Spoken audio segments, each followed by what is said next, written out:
Not yet. Here we Oh, go. there we go. There we go. On a Facebook Live. Hey, thank you so much for joining us. For those of you who are hopping on to catch us live, if you're watching this on the stream or watching it later, feel free to drop any other questions you have for beautiful Dionne. I'm super excited to have her here with me today. This podcast slash Facebook thing slash I feel very, I was just saying I've been listening to a lot of David Goggins. This feels very David Goggins slash or Dionne Thomson, because I feel like this is a you thing. Like, let's just do one thing and make it 18 things. Yes. Same time. Yes.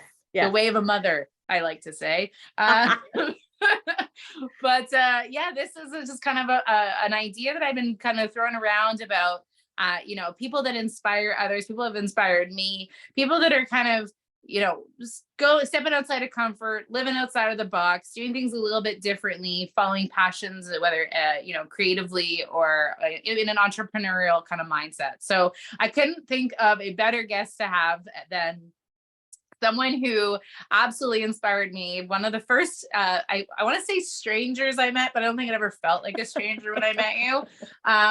When I first moved up to Penetanguishene / Midland area now, almost 8 years ago. And gosh, I could just gush about you for an hour, but then they wouldn't hear from you. So I'm going to throw it over to beautiful Dionne to introduce yourself. Go over to you, beautiful. Floor is yours. Oh my goodness. All Twitter pated over here. Thanks, Deanna. That was just lovely. Okay. Yes, I am Dionne Thomson, and inspiration is kind of my thing. I feel like for a really long time, I was inspired by so many people, and it felt like a place that I wanted to lead from. And so now I'm kind of on this big mission after hitting burnout a couple of times, four times, and struggling with some mental health. My goal is to empower women to prioritize themselves, to put their happiness first, and looking at repatterning our mind, body, soul, and doing it in a way that feels really easeful. Like a lot of this, you need to transform everything about yourself in order to be a half decent human. It seems all really hard. And I don't like hard. I don't, we were talking, as you were saying, take one thing and make it a bunch of things. Like I like efficient, I like easy. And so when I step into something, I want it to feel like very much me, and such that if you were to connect with me in any of the things that I do, and then meet someone else who's connected with me in a whole different way, you'd still know it was grounded in the same principles. It was grounded in the same place. And I think that that's been really powerful for me. I would say that I didn't start that way. I definitely started as trying to be all the things for all the people, and had no niche. I was just like all over the place trying to make everything work. And wow, did that suck. And so now really focusing in on self-love, self-trust, this idea of true connection, and sort of unmasking ourselves to ourselves, and the power that holds. I love it. So as you said, your journey didn't really start in this realm. So I feel you're the same age bracket as me, so you'll understand that and maybe like this term or not. So take it or leave it. What was the Oprah aha moment for you where you were just I like that you got that.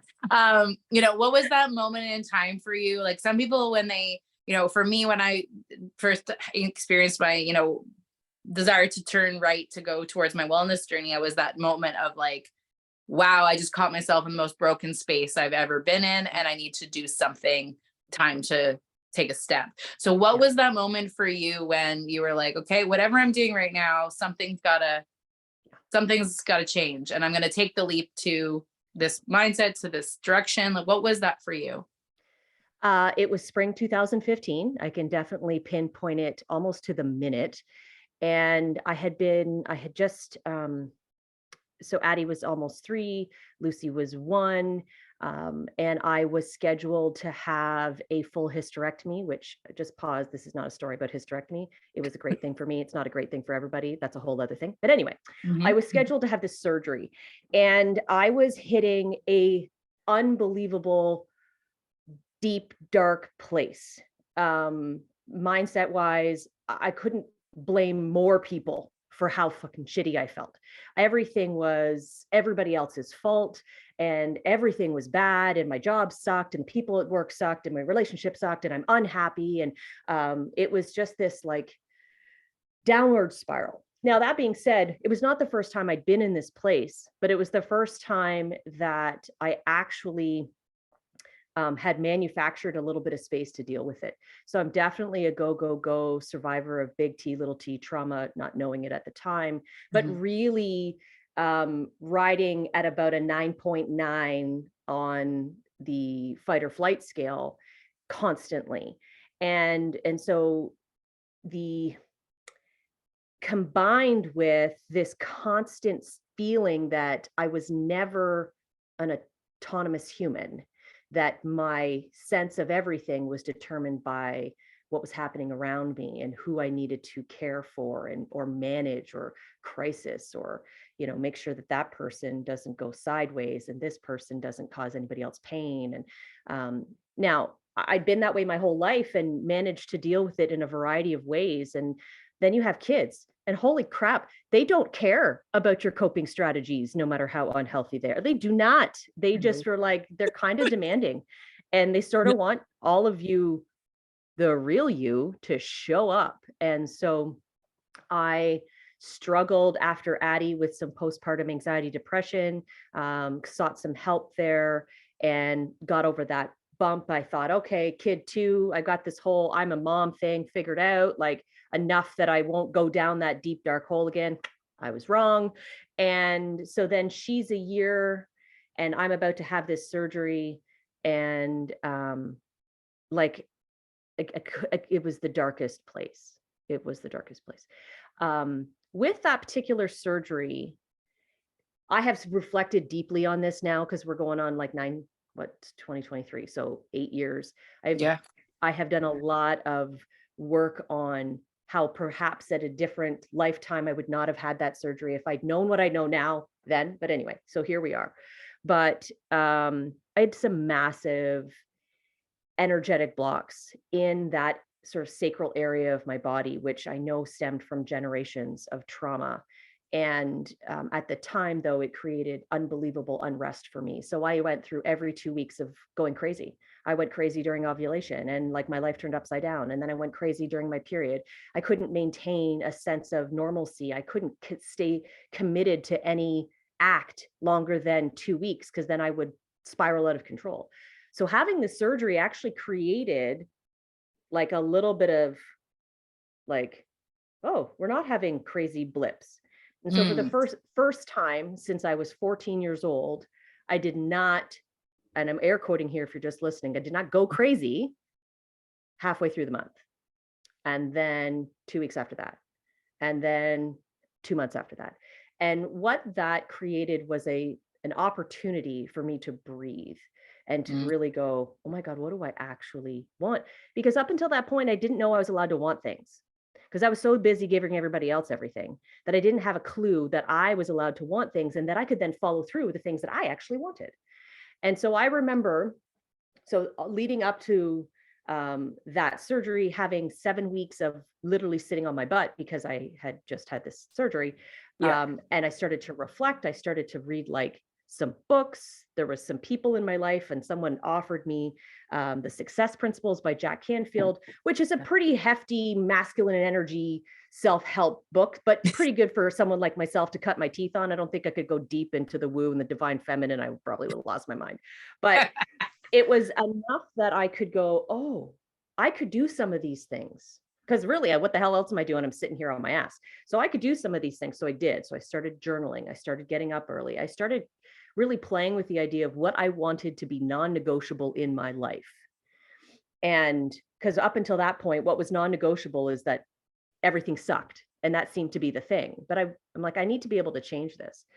Now, as it turns out, I also have a master's degree in narrative inquiry.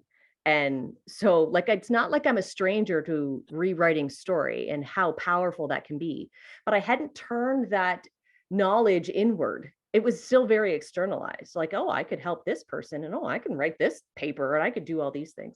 But it wasn't until I started doing that reflective work And I went, oh, I can do that too. I can rewrite my story, that like literally, figuratively, emotionally, spiritually, mentally, physically, you name it.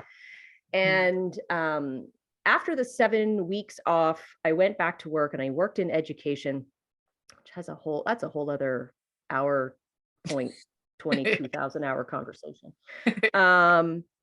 But my team that I worked with, they were like, you're a lot different.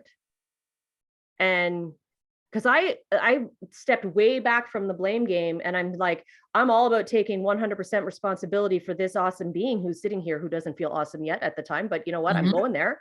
And so I really like the outward ick that I was sort of entrained into, I had stopped. And so, sitting in staff meetings where I'd in the past felt very belittled and very small and very insignificant, I was like, oh, well, they can do them and I'm still great. Like, it was the beginning of my exit strategy, which took many years. But it was I remember that moment we were at a lunch. And so a bunch of them turned to me, they're like, you are different. And I'm like, thank you, because that's going to be, this is the beginning of the beginning. Like, this is something that needed to happen. So, I mean, that was 8 years ago, and I'm still very, very much on the I'm always in transition. I'm always in a transformational state. Like, I talk to people I haven't seen for a while. They're like, how's it going? Oh, I'm going through some stuff. There's always a layer of this big old onion to peel, right? Like, you peel something back, you cry a little, you feel better, you peel another layer.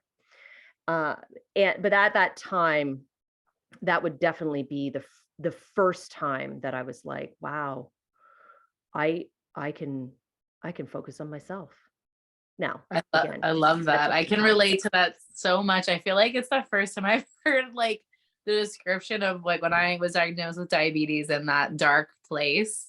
The way you just describe that, I'm like, oh my God, that is exactly, I totally know that feeling of everything you just said. I don't know your feeling of it, obviously, but I can relate so much to that moment of having no other choice really but to sit back and be with yourself and say, listen, there's nobody relying on me at this moment because I've been given a free pass. So like, well, free pass, let's be honest, I was an entrepreneur. Right. I didn't have EI, but like, I'm not allowed to work. I'm not allowed to do anything. All I'm allowed to do is sit on my butt right now and be with this person so I can, oh my gosh, I'm like tingling. Can relate so much to what you just said there. So 8 years ago, you kind of found this new version of Dionne, or you're just starting to chip away at it. Let's fast forward to the moment that you say, okay, I've now left my teaching opportunity, or maybe this was happening during the same time, so you can correct me. But like, what was the moment that said, you know what, I'm going to take the reins on this idea of whatever, where you've come to, but what was the first version of, the Awesomeness Academy, the steps to that, or right, the steps to this new rebirthed Dionne, in a sense? Well, it definitely trickled, I think, from that time. And, you can only, like, I didn't know anything. And so every new discovery was like mind bending. And I ended up, universe provides. So as soon as you're open to something travels and lands. And I I went to a conference / day event that I at the time called super woo woo, such that I didn't tell anybody I was going. Like, no one. The woman who I knew was going, who's a friend of mine, I didn't even tell her. I'm like, and I kind of avoided her for the first half of it. It wasn't even a big room, but I was like, nobody can see me here where I'm stepping way out of my comfort zone. Now, looking back, I'm like, it was not a huge stretch. It was 4 amazing coaches all talking about, coaching. It wasn't as woo as I have since experienced. However, at the time, it was like super foreign to me. And so I was introduced to a few new concepts. The idea of NLP was sort of broached. And me, as being someone who has a strong affinity for language and narrative work, and this idea of, the stories that we run through our minds are the things that create a reality. And so I'm like, oh, that's kind of cool. And then don't I run into this woman and I'm like, it was at a networking event. I have no business. I just didn't have any friends and I was looking for friends. So I'm like, I'm going to go to this networking event. And she's like, what do you do? I'm like, oh, well, I'm kind of interested in NLP. She's like, as it turns out, I'm an NLP trainer and I'm offering a session next month. I'm like, well, wouldn't you know? What? So like the things just started to unfold from there. I took the training. It was awesome. I'm still very good friends with her and the whole team she has. And but the one thing that I took from that, excuse me, was it was very much about my own growth and transformation. And it did offer me some skills on what I could use with other people. Because I'm still that person's like, how can I help others with what I know? Like I'm going to read a book, but the whole time I'm thinking, oh, this would be very helpful for so-and-so. And oh, I'm going to tell so-and-so.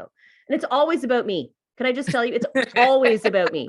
Like every book I've ever read, even shows I binge on Netflix, they're always about me. And as it turns out, this is true for everybody. So if you're ever feeling like you're here to support other people, no, you're here to support yourself. And it just so happens you support other people. But anyway, so I took this training and it was great. And I'm like, okay, I'm going to be a coach now. I don't know what that means. I recognize that for years in different professions, I have been a support person. I've been that person that people come to. I tend to attract people who are looking for answers within themselves, but don't know the path. And so I would be like, hey, these are the stories I'm thinking you might benefit from, or this is the information. And those would be the most like soul filling, felt so right moments of my different jobs that had nothing to do with my jobs. So it felt like I was doing something I wasn't supposed to do, but here I am having these deep conversations where I feel seen, they feel seen. We're sort of having this like mind melding connection. And so I started to think, maybe that's what I'm supposed to do. Like it feels like I'm supposed to go down that road. So I took this coaching training. However, I also don't like to be told what to do. And so I've come full circle on the whole sense of autonomy. Like nobody controls this being. And so the coaching program I was in had some direction, had some script. And I was like, yeah, no, because I have to weave in this part of me. I have to weave in this part. I have to weave in this work. And so I needed to take a step back from that to even make sense of how I was going to coach. And if you're in the entrepreneurial space, if you're in that starting out space and you've been told by every guru on the planet, here are the 5 to 22,000 steps that you need to take in order to make a business. I was following all those steps and none of them sort of felt right. But I did know that where I was in my job did not feel correct. I had really come to understand that the values that the organization I worked for was aligned with were not mine. And so as much as it would create the sense of disconnect and anger, and I would direct that towards, said organization and people that represent that organization, I really realized it was just a mismatch. And the only way, I mean, I could stay there and fight them and tell them that they were wrong, but what purpose does that serve? And they got like freaking 6 to 10,000 employees. I am not a person, right? So that didn't matter. So I needed to figure out myself. And so I took this leap. I'm like, I need to get out. I'd had another breakdown, as one does when you're fighting the universe. The universe says, oh yeah, well, now you're going to fall down. So I did. And then so again, working in education, I left in the summer. And so my last day was August 31st, knowing that I would not be leading into the next year. But I had no idea what I was going to do. I was like, okay, I'm a coach. And I had built a website. I'd started kind of blogging. I'd started to put myself out there, started to really put some of the raw stuff out there. People like raw stuff. Oh my God, did they love that pain and oh, they were eating that up. And so I'm like, okay, I have to do something with this. But I had no idea how to not be an employee. I had no idea how to not have the life title that I had. I had no idea how to be any of those things. So I ended up still working 80 hours a week without the full-time job, which I thought was interesting. So I took a month off, October to November. And I'm like, I can't, I can't keep trying to peddle what I don't even know what I'm peddling. Like I'm just trying to tell people I'm this thing, but I don't even know what that means. And I'm like, I have stuff to share. Like I have something I want to, and I feel like I need to be on a stage somewhere. Like I need to be out there. I need to be sharing this, that idea of like, I feel like what I've been hearing from people I connected with is that they seem to be inspired by the way that I show up. And so I want to do that. So that's where the 100 Women on Fire event came from. Literally, seed planted in my brain in November, started putting it together in January, and it went live in April of 2018. So, or 2019. Mhm. And, but even then, I still didn't, I was still doing this busy stuff. Like I was a full-time job putting on this event, really committed to it. It went over really well. I feel like I ticked all the boxes, but I still walked away with people not knowing what I did for a living. And so I'm like, okay, I'm still not hitting the mark here. Okay, I'm going to do this again, but I'm going to tweak it. I'm going to rebrand. I'm going to rebrand fully. I am a coach. Nobody's going to misconstrue that as I'm an event planner, although I'm a really good event planner. I didn't want to be known as the event planner. So I'm like, I'm going to do this. And so starting January 2020, I had hired my designer. I'd hired all these people. I'm like, I got enough money for blah, blah, blah, blah, blah. And of course, that didn't happen. Mhm. So I thought, well, I'm still going to rebrand, but now I'm doing it a little slower. I'm not feeling this like impetus to get it all out there to the world. And I was gifted time to really figure out who I was and how I wanted to show up in the world and what made perfect sense for me. And so, a whole new leg of my journey began, really just showing up as myself. So my podcast was launched at that time. The Awesomeness Academy was launched at that time. Now, that being said, the whirlwind of mental health and pressure and all the things going on in the world, 2020 might have been great for me business wise. 2021 was an absolute shit show. So, there's the ebbs and flows. But one thing remained was this, I want to say, non-negotiable of self-reflection and how powerful that is, because I knew, and I've been leading up to this. I wouldn't say I, flicked a switch and all of a sudden I was fully self-trusting, because I had serious trust issues as a survivor of things. You don't trust a lot of people, Yeah. including yourself. And so, but that was building, and coming into 2022, really went into a year of self-healing, and deep self-awareness, deep self-love. Like, oh my God, I'm like so in love with me. It is ridiculous. And is there still work to do? Sure, of course, but that doesn't have anything to do with how much I love myself. I went through disconnection from my body. I definitely didn't feel like, going back to the hysterectomy, like Mhm. I hated my body. I hated everything about her. She failed me every 2 weeks. She was it was this narrative of self-hatred around this thing. And, my kids are 11 and 9 now. And it wasn't until last year that I looked at my body and said that I loved it.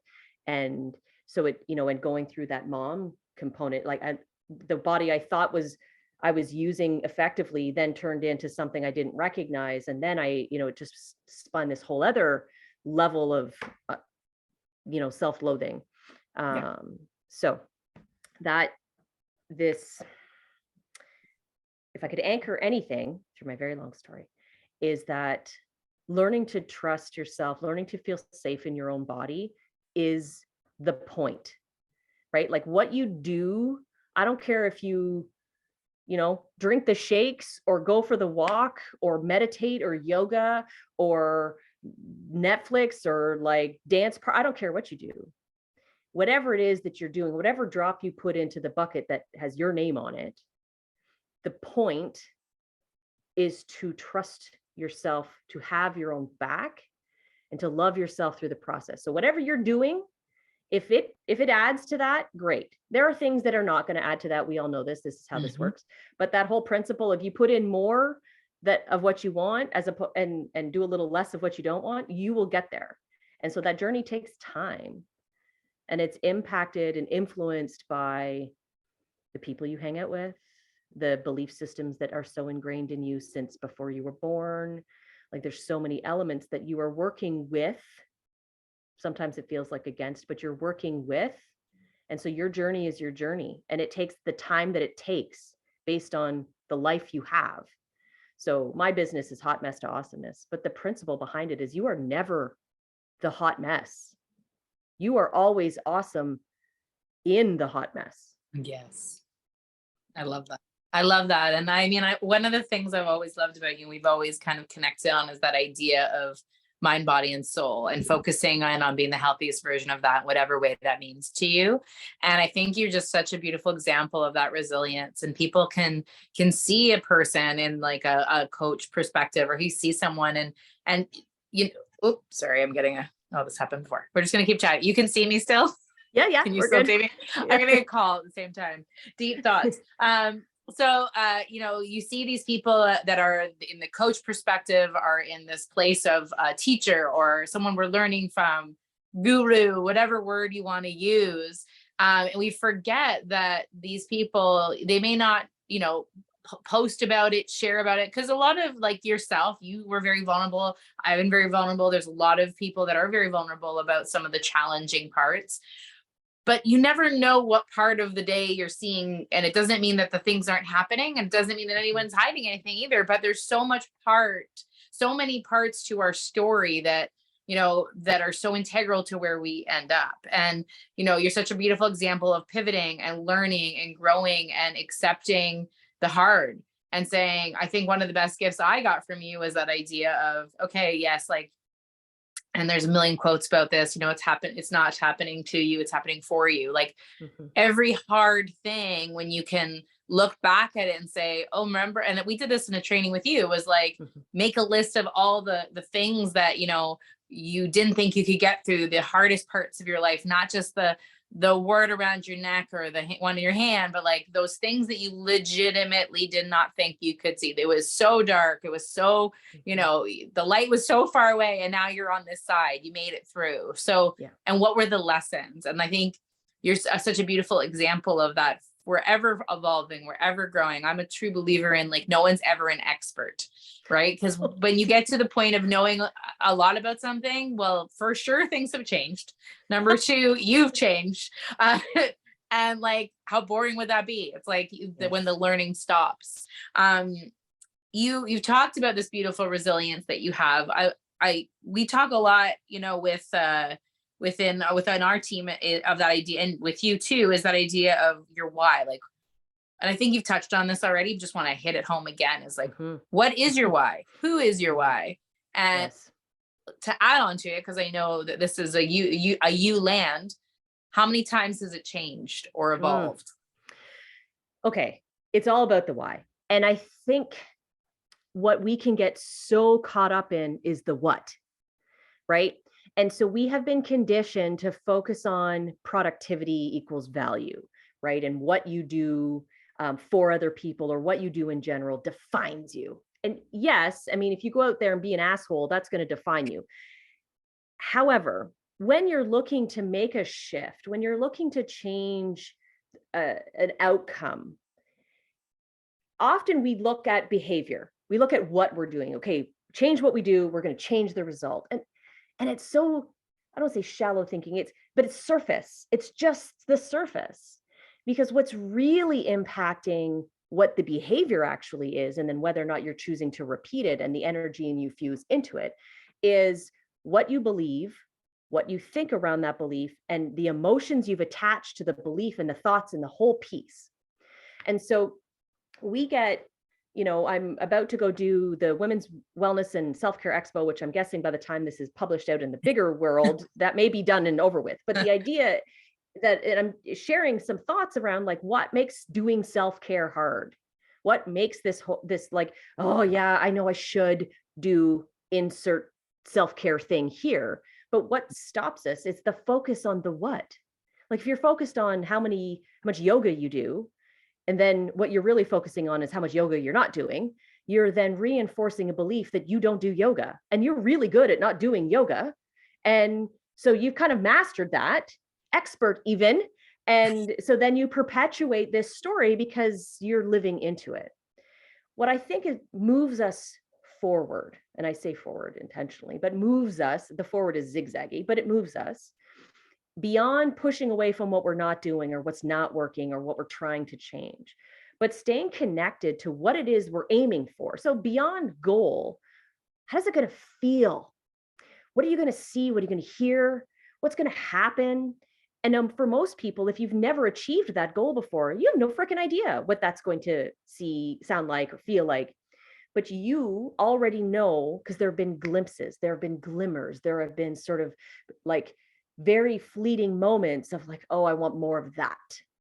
And or you've gotten a true sense of seeing someone experience something, you're like, I want more of whatever they've got.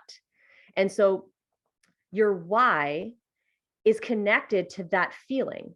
But what's great about some of the work that we do is you can make it a little bit more tangible. So understanding your own personal non-negotiables. You and I have talked about this at length, but what is driving your bus? And so what are your values, right? So what is it that you feel needs to exist in order for you to feel safe, connected, whole? And then attaching that to sort of your vision. So that is kind of the why. I think it goes beyond that. I want to be happy, because to be honest, being happy is completely not tangible. Like it's very arbitrary. Or I'm doing it for my kids. Or, I want to get a healthier body so that I can get on the floor and do the wild and crazy things with my kids. I'm like, push that even further. For what purpose? Like, why? Why does that matter to you? Who cares if you crawl around on the floor with your kids? Like, do it or don't do it. It doesn't define you as a parent, but what does it mean for you? So connecting it more to, oh, because I value what the experience that we're going to have, and then the longevity, the legacy, like there's depth there beyond just, I'm going to go work out today, or I'm going to eat the healthy thing, or drink the glass of water, or whatever it is that you have attributed to this goal of healthier XYZ. But really the goal is so much further than that. It's the why. And why I like to focus on why is it doesn't matter what the what is. Going back to that, as long as you're putting a drop in the bucket that's going in the same direction. So the day you sit still and breathe is just as powerful as the day you work out like crazy, or the day that you are, going to the class and doing the learning. All of these pieces are connected to your bigger why, which means you are always doing the work. And that little inner critic who's like, you didn't go to class today. And you go, I don't care. Because you know what I did do? I loved up on me hard today. And that counts. That is maybe even a bigger drop in the bucket than anything else that I could do. So that work of knowing, tuning into your body from a long-standing disconnected from body person. I know that sounds simple, but it is not easy. But learning to pay attention to what is it that you actually want more of in your life, believing that you deserve that great thing. These are practices, by the way. Practice believing, practice acknowledging, practice celebrating, practice, because what you practice, you get good at. What you practice is a choice. So you either practice getting good at yoga, you practice getting not good at yoga. Like these are the choices, right? So when you stay focused on your why, and by stay focused, I mean, you put like 1,000 Post-it notes up in your house, you have reminders on your phone, you have people in your life who their entire job for you is to call you at noon every day to remind you of your why. Like, so you don't have a habit of focusing on your why. So the practice first is to just connect with it. And then it's amazing when you build the habit of focusing on your why. And so that's shifting your belief systems, changing your thoughts, and reorienting your emotions. All of a sudden your behaviors change, and magically new results. Yeah. Like, so you don't have to focus on the results as much as we think we do. We like to focus on results because, again, we're going back to that mindset of proof. I need to prove that I'm doing the work in order to be seen as valuable, even in my own mind. So I love that idea too, with like, again, that clarity on why, because I think, and I don't know if there's a quote, and I'm just going to say words and see where they stick, but it's like, I've heard before, the universe wants to provide, but if it doesn't know where to drop off the thing, because you're not clear, then we're just going to be, it's just hanging out, and it's going to throw you what it thinks you want. And that's why what we say to ourselves and we put out there is so important. You've kind of touched on that as well. So I love that. And on that, I know you're a big reader like I am, except you probably more of your kids are old enough, so you can do the actual paper. I have to do more listening. Um, but I know from knowing you and loving you, some of your people that inspire you. But who are some people that inspire you? Maybe they're authors, maybe they're people doing similar thing, maybe they're not. Maybe they're people in your life, maybe they're people that aren't here. Who Mm. and what are some of the things that inspire you? Um, all of those things, all those categories. I feel like it's never just one or even just a group of things. It's really about accessing inspiration in everything because it's the perspective you hold. So I'm inspired by every time I screw up, right? I'm inspired by when I yell at my kids. And I say that because that reflection that comes on the other side of that is like, wow, I see what's happening here. And so me being that kind of person who likes to dive into books and learning and all of that, so then it challenges me, and opens me up and opens up my awareness. So then, you know what, books find me, and people on social find me. I don't mean they find me, but like people who are doing great things and who are sharing wise information that I need in this moment, it finds me. And so that I feel inspired by. And I'm always grateful and be like, thank you, universe, for putting that in my path. Not just this answer or the solution, but the problem, because without that Mhm. moment of "Ugh," then I would never be here. Right. The more specifics, I'm inspired by my kids, and really watching them grow and being so much more aware. So of course, part of my healing journey was sobriety, and I'm at like 400 and I don't know, 22 days today. Yes, thank you. Yeah. So proud of you. But so much more present as a result. And what I'm seeing is moments that I remember as a kid when my path turned one way, and I really would like their path to have more options. And Mhm. so, as someone who was raised by a generation and a family that had succumbed and suffered a great deal, um, and of course this has led me to so much more information about us as a product in growing up in the 80s, 90s, 2000s, raised by people who were raised by people who had no emotional awareness or intelligence, right? So you're talking about entire generations of people who were not given the tools. And then here we are. So our awareness is deepened without tools. And so we ran into a lot of burnout as a result. But Mhm. now I'm looking to sort of break some of those generational cycles. And so I feel really inspired by my mother, who didn't have the access. And so I'm still continuously learning from her and where I sit as a result of that, and then what I can do moving forward. And so I feel really drawn to people like Bethany Webster, her book on the inner mother, and so the mother wound and the elements that go along with that, and looking at brilliant people who are sort of smashing through systems. And I say patriarchal, but that whole idea of there being some kind of group of right people and the rest of us are wrong or not doing it right enough, and really creating a sense of autonomy through my children and the connections that they're making. So I feel really inspired by them, and then wanting to then continue that cycle of inspiration. I love that. And that's it's interesting as you kind of start looking through the generations, because I can see that ripple from my mother to my grandmother, and going backwards and then going forwards. And I can totally appreciate that concept of burnout, right? It's almost like we're overly access to all the ways we can think and overanalyze. I mean, like, even just you mentioned like yelling at your kids, also can relate. But it's that idea of, from that one kind of moment to reflect and learn and grow from it. And then well, have you heard about this kind of parenting and this kind of parenting and this kind of parenting and this technique and and you're like, whoa, Ah! that just became so much more of a Too much, too much. conversation I should be having with Yeah. a therapist.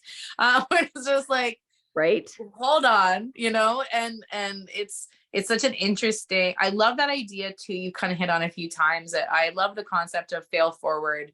And I feel like so much of where I've landed in my life is because of those failures or those fall downs or those things that I need to look back on. And it's interesting you say that, because again, being open to the universe and those signs, like imagine, just, do you ever think sometimes like how many signs and signals and gifts did I just walk by? So it's like, I remember a friend of mine. Yeah. I remember a friend of mine in my late 20s was telling me about affirmations and all this stuff. And I'm like, okay, whatever, hippie. Like, and now I'm just like, bring I remember them to me all.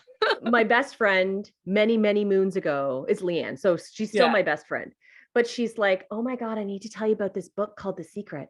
I'm like, honey, I ain't going to tell you the secret. It's pull your head out of your ass. That's the secret. Yes. Clean up your stuff and get to work. That's like, stop it with your whatever. And of course, now, you know, I have a whole different perspective on what it means to be creating your reality. And now, again, me, like super geek, I'm like, what's happening to me biologically? Like, what is going on? Like, I value the quantum level of things, but to recognize that your body's been doing it the whole time. Yeah. You always will see what you believe. It is not the other way around. You don't you have to believe it and then you see it. It's not seeing is believing. Right. And so then we are constantly reinforcing our own belief systems, because our brains will distort and delete and generalize all the information it's receiving. Really, we're just interpreting energy, right? So even how you see, what you hear. And so there's been, you know, the joke is like, you can lose your keys and then find them right beside you because you were so focused on having lost your keys. Not until you think about finding your keys do they show up, because you have to shift your perspective, right? And so when you're focused on, well, that doesn't work, and that's not what I do, and this isn't how we live, and we don't like that, then, you know, then guess what? The world will affirm you. Like, it will reinforce all of that because your body is doing that for you. And I think that's like kind of a superpower to know that, oh, so my body does this magical thing that I just have to give it direction and it will follow. Okay, thank you. And so, yes, I am awesome. Yes, I do journal. Yes, I do yoga. Yes, I do all these things. Yes, these are non-negotiable. Self-care is just part of my everyday. Who knew? And then, wow, it is. Yeah. So good. I love that. I have a question. What are you reading right now? I'm gonna, The Mountain Is You. Oh, I just read that. So good. Okay, I'm gonna grab them because the other one is fun. Sorry if I just showed my butt to everybody. It's all good. You're always the one that comes with like a pile of books. I'm reading all of these at once. If I turned my camera, there's 4 book stacks all within view. So yes, I'm reading The Mountain Is You by Brianna West. So I've read it and I'm rereading it. So I feel like it's one of those, like, you can just infuse that into your everyday. So this is now a nighttime read. I'm a morning reader because that's when I'm most on point. But nighttime is when I'm like reinstalling, so that I can prepare myself for the next day with what you put into your unconscious in that very, you know, that wicked time frame before you fall asleep. And I am reading Adult Children of Emotionally Immature Parents. So this is a very powerful book, such that it's not a fast read for me. It's a digester. So reading The Inner Mother by Bethany Webster, she goes into how we were raised by generations after generation of women succumbing to the patriarchy. And so of course they can only teach us what they know, and they're trying to keep us safe in a world that they were never safe in. And so what you end up creating is this emotionally void generation, just trying to figure life out. And if you think from a nervous system standpoint, they don't have the regulation component. They've never been in rest or digest. They're just constantly in fight or flight, which creates an emotional immaturity. So they get stunted in that time frame when they felt most impacted by the world. And then here we are on the other side of it going, you're a lot. And how do I manage raising a generation while being raised by a generation and finding myself in the middle?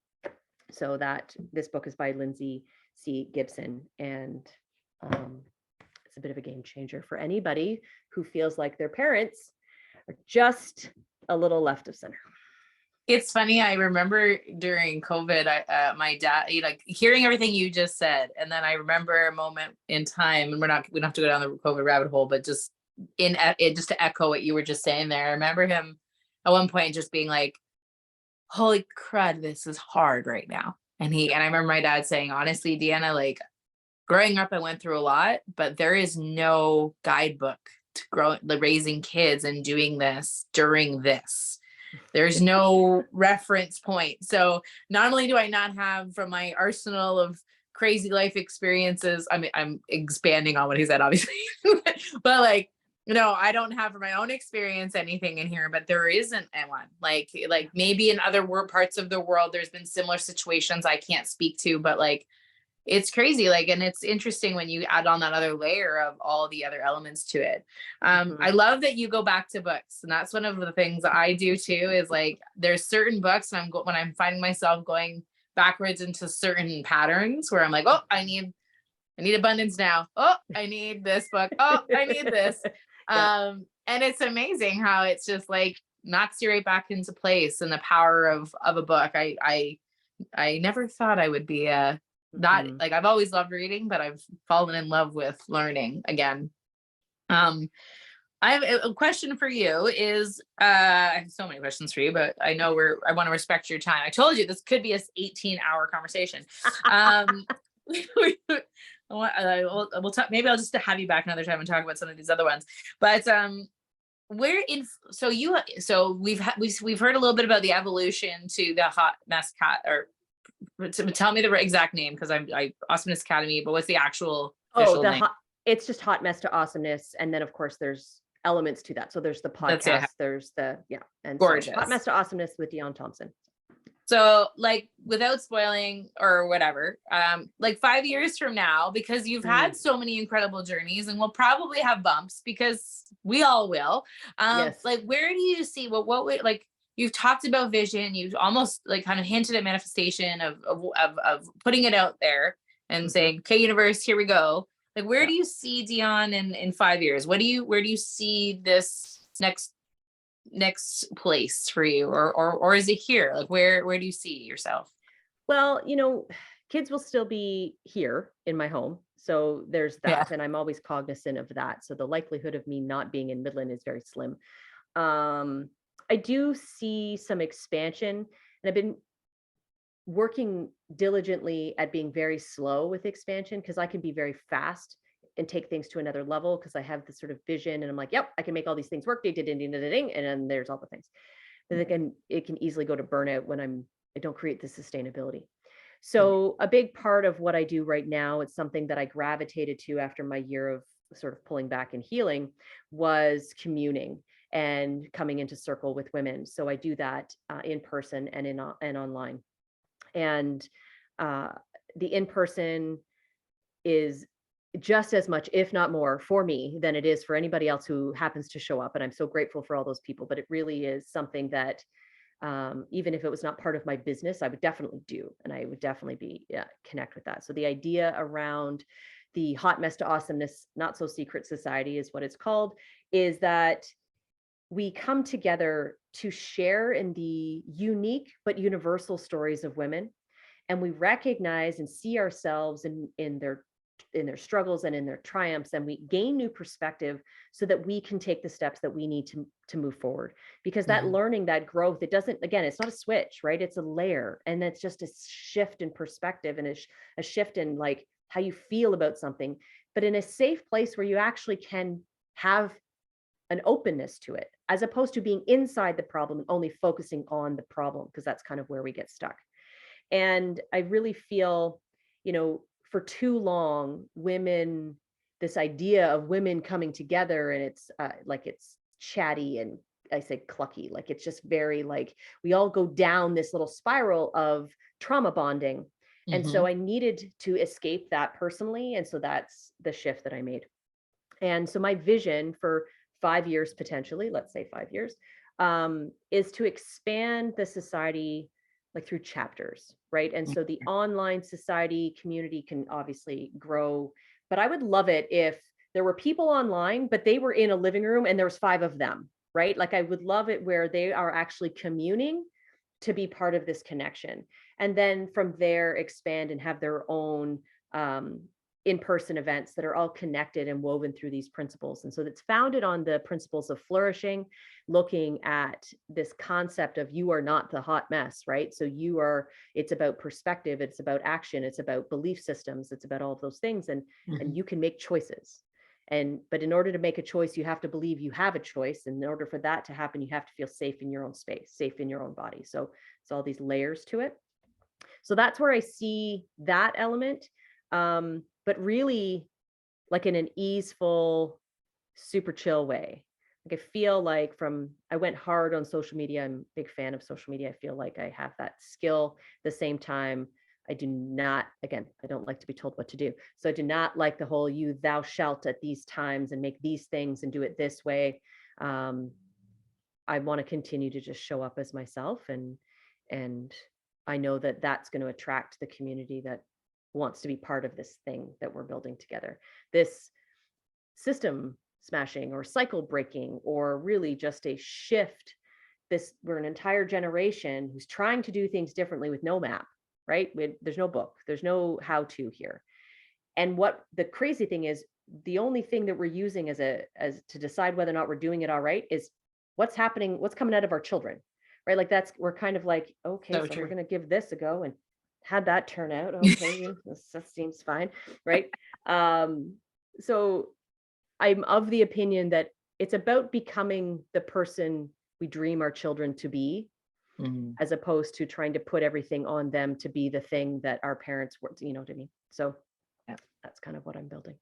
I love that. And I love the idea of changing the conversation to it is, instead of going backwards into negative, it's changing the conversation to, I hesitate to say positive, but growing, like forward. Yes. Instead of pulling something or someone down, it's like, how can we grow together and learn from each other and share, as opposed to the stereotype of what women do when they collect, or community does when they collect. I love that.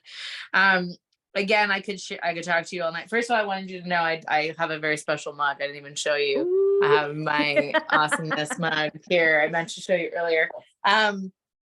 As we part, what is do you have a quote that you kind of live by, or is there any last words or something that you want to just share with people that are, whether it's someone that's thinking about, stepping outside of the comfort zone and doing something crazy different, or something that's really inspired you?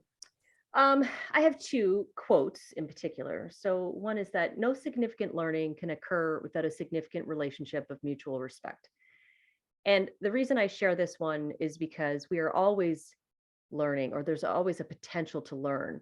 But if you feel like you're in an environment where you're not safe, or the people who you are around you don't trust, that will prevent you from actually taking anything in, because you will immediately disconnect from whatever it is that they say. But our responsibility there is to acknowledge what do I need to do in order to help build trust in this situation. So based on what we truly believe, we will then align ourselves with people who believe the same things. And people who don't believe people who believe something different, like someone who's got new information to share with you because you've never heard it before, our knee-jerk response is, oh, what they're saying is wrong because it doesn't align and match with what I have got going on. And so that erodes the possible trust. And then if it keeps going, if you stay really firm in that they're wrong, and they keep sharing this wrongness with you, now they're crazy. Or there's something wrong with them, obviously, if they continue down this road of wrongness. And that, there's little to no trust there at all. And then the last step that we take is, I got to run away from this person. I have to excise them from my life. Yet they may have that one piece that you need to grow, and you cannot see it. I'm not saying you have to trust them or be friends with them, but you have to be willing to trust yourself enough to, I can be open to listen, to determine whether or not that's going to help me to get where I want to go. So that you need that clarity of like, where am I going? And is there some space in here where I could learn something? You don't have to agree. You don't have to, like, especially as women, you don't have to like smile and bat your eyes and be like, okay, that sounds nice. You don't have to do any of that, but you just have to be willing to sit with something that's uncomfortable, that maybe doesn't align with what you believe, for a hot minute to see if it's going to help you to grow. So that's a Love it. quote that I have been working with for a really long time. And the other one is everything is always working out for me. Yes. Always. I love that. Such a good one. Such a good one. The power of words, what we're telling ourselves, all that and more. All right, beautiful. How can people find you? Where you mentioned Saturday for those of you watching it now or watching it before Saturday, and where can we Yes. find you on the interwebs or all the things? Yes, so I am at the Women's Wellness and Self-Care Expo. It is at the North Simcoe Recreational Center, so the arena upstairs on Saturday, February 25th from 10 till 3. I am speaking at 10:30, so feel free to come early so that you can check that out. It's going to be amazing. There are 30 vendors, lots of amazing women. They're sharing their gifts and their knowledge with the world. And for the everyday, DionneThomson.com, so that's Thompson with no P. And you can find me on Facebook. You can find me on Insta. I'm always open to that. I do have so the society meetings are always running. So if that's something, if you're in person or whether it's online, if that's something that you'd be interested in joining us, please check out the dates for that. That is on the website under society. And as a huge fan of self-care, self-love, journaling is a big, big, big part of my life. And I have some new journaling adventures coming up. So you can check out the Hot Mess to Awesomeness Journaling Club. Love it. I can't wait for that. I am so grateful for you for spending some time with me today. Thank you so much. As I said, legitimately could probably have talked to you all day long. But we'll just have to have you back another time and chit chat. Sounds so awesome. thank you. Continue being absolutely flipping awesome, freaking awesome, effing awesome, all the awesomeness. And look her up. She's changed my world and she'll change yours too. That sounds weird, but I mean in the most loving way possible. Until next time.